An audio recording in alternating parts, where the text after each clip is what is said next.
In continuing our study on arithmetic sequences and series, we're going to talk about the recursive formulas for an arithmetic sequence. Keyword here is recursive. So sometimes a sequence is defined by giving the value of t sub n, which would basically be the same as a sub n, or any term, in terms of the preceding term, which would be t sub n minus 1. Okay, very important to realize that if we're talking about the nth term, the term before it would be the n minus 1 term. The term before that would be the n minus 2 term. The term after the nth term would be the n plus 1 term.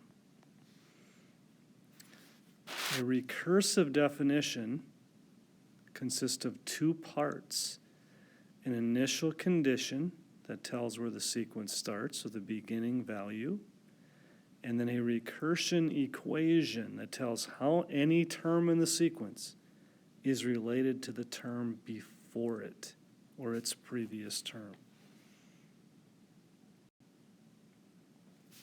So examples of recursive formulas. Now, you're going to find recursive formulas, they're going to look a little bit different, but they're going to make a lot more sense because it's exactly how people normally think. So for this sequence, again, our recursive formula has two parts to it. The first part is its beginning term, so the first term, a sub 1, which in this case is 8. And then the second part's going to relate any term to the term before it, which is a sub n minus 1. So to find the second term of 13, what are we doing to the 8? We're adding 5. How are we getting the 18? We're adding 5 to the term before it. So basically we're taking the term before it and we're adding 5. Okay, this is a recursive formula. All recursive formulas will have two parts. They're all basically going to have these parts to the problem. And so you can see that this basically means we're beginning with 8 and we're continuing to add 5. Just a quick review from the previous formula. The explicit formula for this one would be, using the trick, 5n, because d is n, plus the term before the 8 would be 3. Okay? The second sequence here, 9, 2, negative 7, negative 12. Looks like our difference is a negative 7. So if I'm going to write the recursive formula, I'm going to have these parts to it. What's the first term? 9.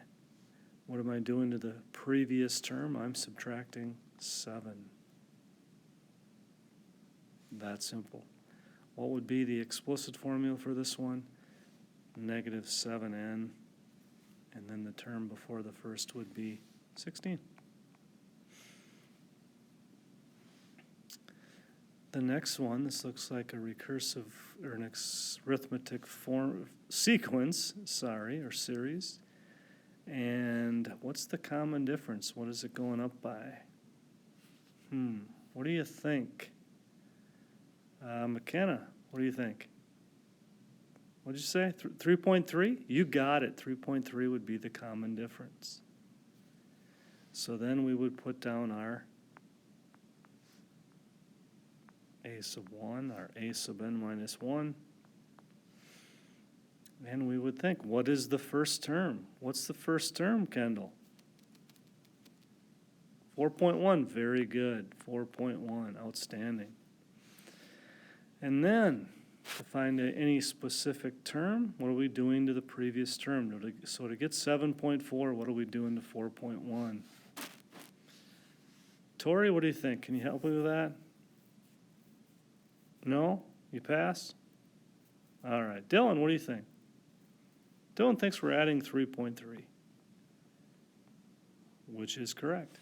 And that would be your recursive formula, again, showing two parts of that. What would the explicit formula be for this one? 3.3n. And then what's 3.3 before 4.1 would be 0.8.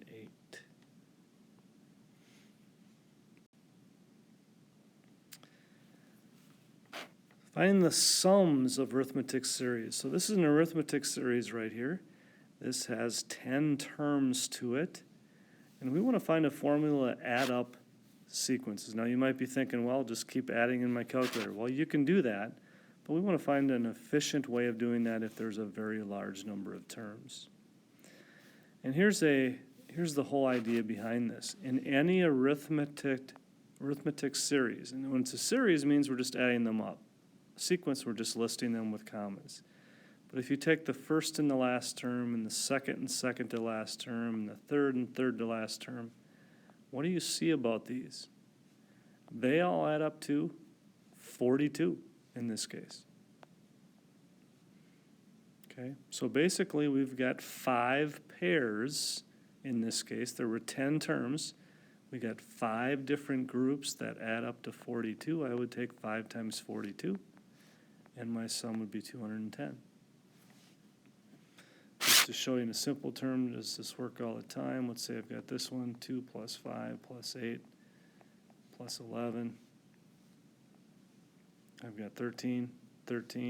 How many pairs of those do I have? 2. This would add up to be 26. So therefore, to find the sum of an arithmetic series, to find the sum of n terms, you're going to take n and divide by 2, because you're finding how many groups of 2 you have.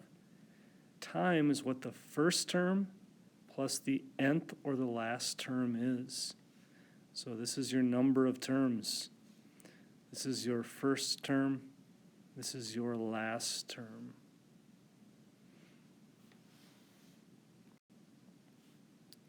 So practicing this to find the sum of an arithmetic series. Here I have an arithmetic series. The difference is 5. And I need to find the sum of the 12th terms. So I'm going to take 12 divided by 2 times my first term, which is 4, plus my 12th term, which I don't know right now. But I could use a formula for that. The formula, the explicit formula, is 5n. Term before the first is a minus 1. If I put 12 in there, 5 times 12 is 60, minus 1 is 59 would be that term. So I'm going to take 6, 12 divided by 2, times 63, and I'm going to get a total of 378, I believe.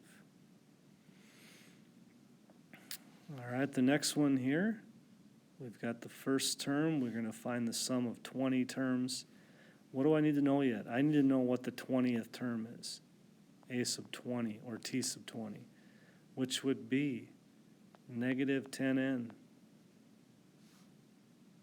plus 18. And if I put that in, so I'm going to take a negative 10 times 20. Now I'm going to add 18.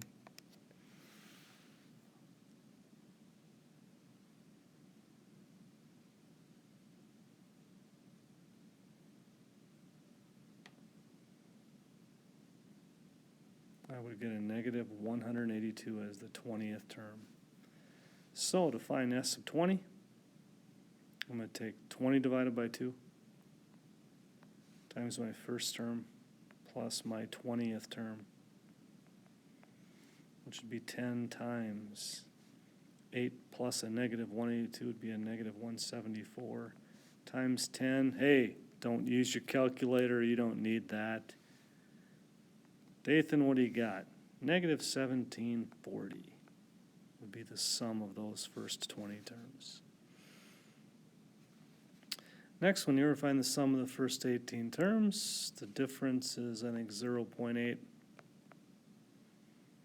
That doesn't really matter. I just need to know the 18th term. The 18th term, I'm going to use T sub 18. Again, it doesn't matter what the variable is, which would be 0.8 times 18. And the term before the first would be 1.5. So 0.8 times 18 plus 1.5 is 15.9. That would be the 18th term in this sequence. So how do I find the formula?